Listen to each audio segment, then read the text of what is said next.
Ayan guys. Adobo to. Pinagsama ko yung manok at saka baboy. Okay guys. Ginigisa ko muna siya ng gusto guys. Saka yung manok at saka baboy. Ito ay kinuskus ko sa asin. Ay lugasan ko to sa asin. Para matanggal yung kanyang amoy. Lansa. Okay. Lagyan na natin ng suka. Lagyan natin ng paminta. Wala na. Kunti lang yung paminta. Lagyan natin to ngayon ng magic sarap. At lagyan natin siya ng sugar. Konting sugar. Okay.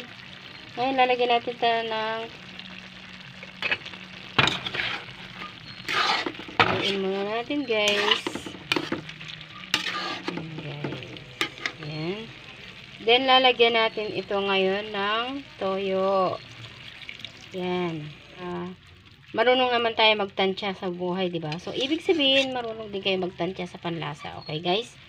Pakukulaan na natin siya, guys. Pagkatapos, ipiprito natin siya ng konti mamaya. Okay. Panoorin nyo lang, guys. Huwag kayong aalis dyan. Okay? Okay, guys. Ayan, kumukulo na yung ating adobo, guys. Ngayon, hihintayin natin ito na magmamantika siya, guys. Yung kailangan wala na siyang tubig, magiging sauce na yung kanyang ito guys, kumukulo na siya, oh. Ayan. Magmamantika to guys, tignan mo guys, panoorin mo.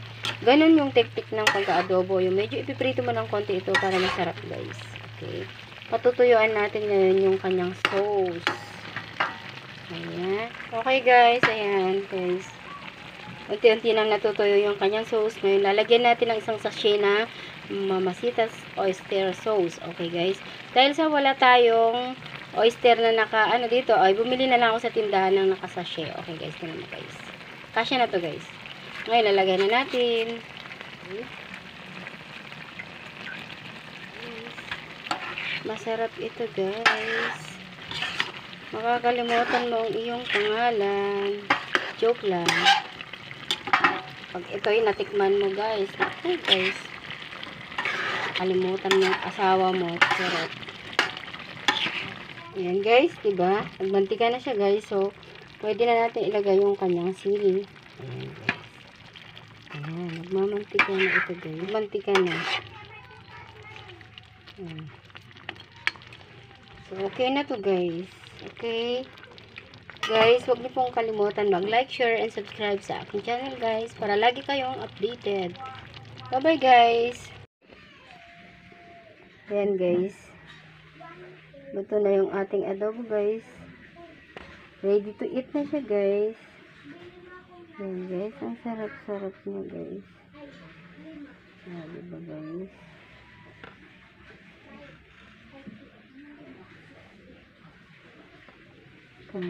Ganyan ako magluto guys. Natutuyuan siya guys. Kasi yung pangit yung masabaw-sabaw siya. Mas maganda yung ganito.